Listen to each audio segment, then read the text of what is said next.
Hi guys, it's your girl Melissa at Miyamo Mental Health, dropping gems about all different types of mental health topics.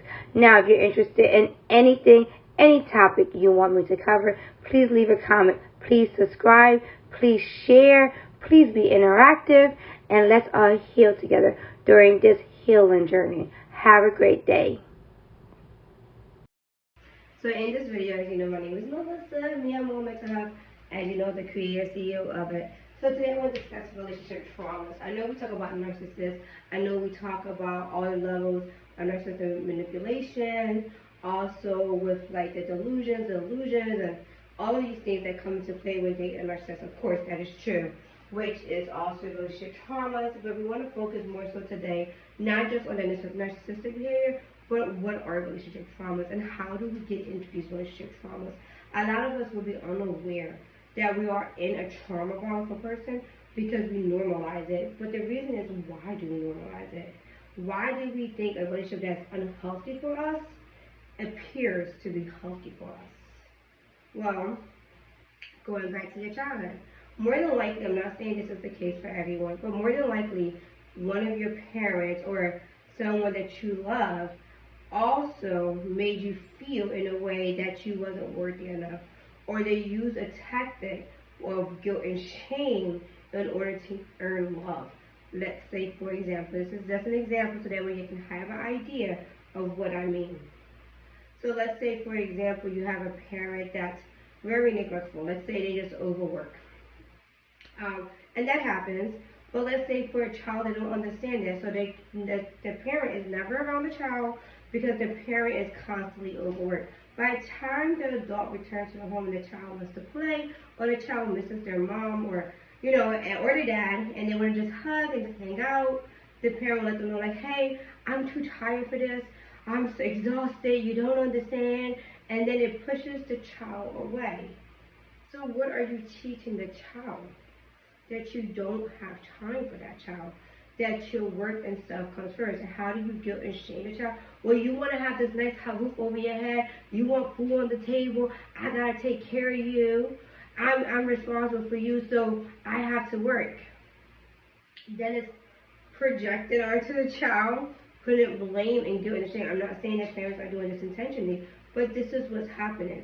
So then when you enter into a relationship, you already have the connotation in your head that it may come with some guilt and shame, it may come with some distortion, because the relationship that was in your immediate circle also came with that. And this is no way of blaming, this is just all educational information. So that way you can see how do you enter into a relationship that's traumatizing without knowing. Sometimes we don't know because some of our own childhood experiences or some of our own parental parents were toxic in different ways. And since we don't, sometimes it can go unnoticed that when we enter into a relationship, we don't really pay attention. So then we have these trauma bonds with an individual, and then we have the codependency, then we have the love of sacrifice, right? Then we have our identity. Then we have the self-esteem, the toxicity, the naive, the negligence, like all of these stuff will come into play. And when we're talking about trauma bond, what is it? Like, where do you trust the person with your most secrets, right? Your darkest secrets, the things that nobody knows, right? Like, and those secrets, and you create a trust with a person, your partner, usually it's with a partner, that you're telling these secrets to, because now you're making them your confidant and your therapist, which is very dangerous. Don't do that. They're not professionals, and they're not your therapists. And on top of that, people are emotional beings, so they can use that against you. And a lot of times they do. Why? Because you're trauma bonded with that person. A codependent.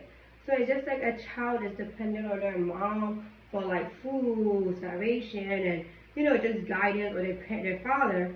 The same thing you're developing in a relationship with another partner.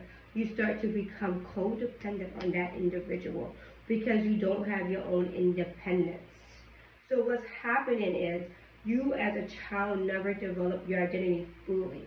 So since it wasn't fully developed and you wasn't fully aware of who you are, it was easier for you to enter into relationships that felt familiar and was traumatizing.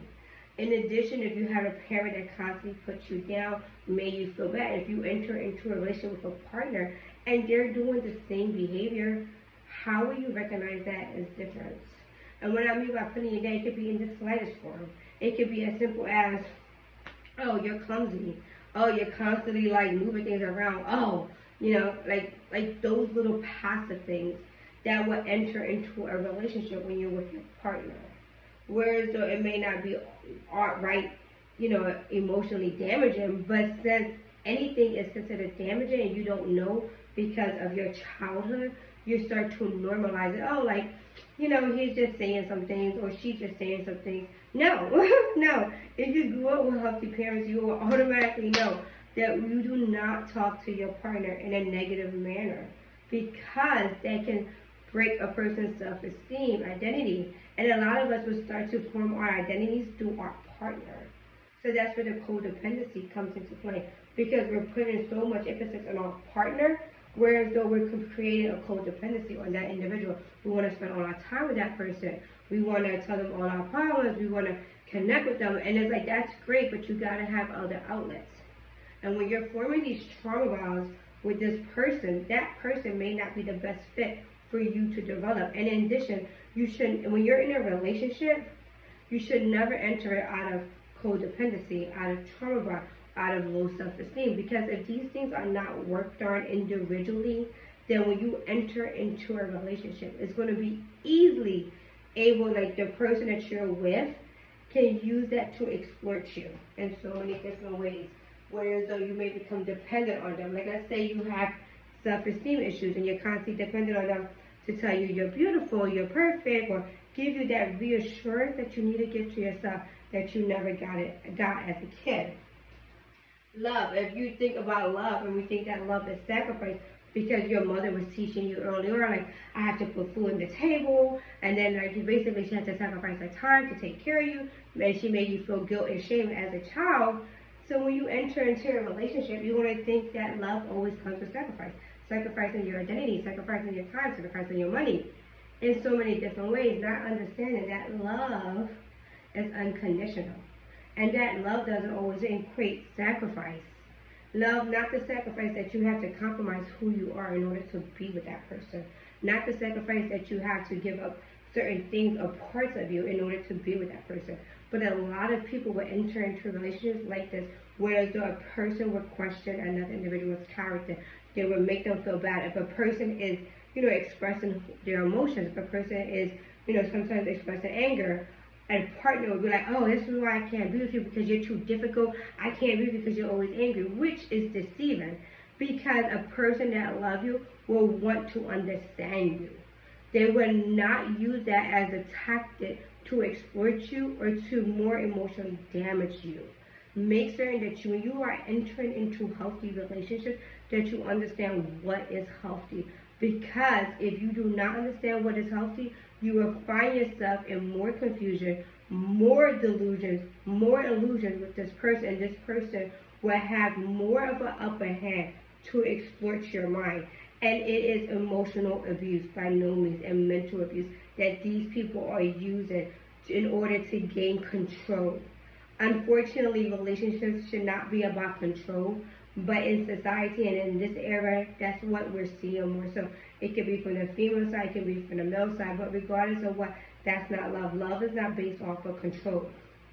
Love is about understanding, it's about having compassion, it's about growing, it's about being healthy, it's about letting a person be who they are without judgment. But unfortunately, we enter into relationships where judgment comes into play. And if we was already judged as a child and then we enter into a relationship, we may never feel good enough. Like if your mother was constantly, or father was constantly telling you, oh, you never do nothing right, and just putting the blame on the child because the parents are so stressed within their own life, then the child will also develop and not understand when they enter into a relationship, they would take responsibility when things are not moving right in their relationship because it was already projected on them as a child.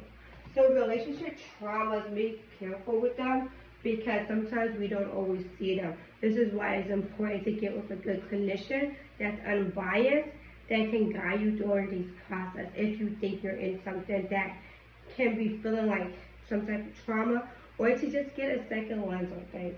If you're feeling something in your intuition, follow that. Subscribe, follow me for this. Let me know your comments, and let's all evolve and grow together.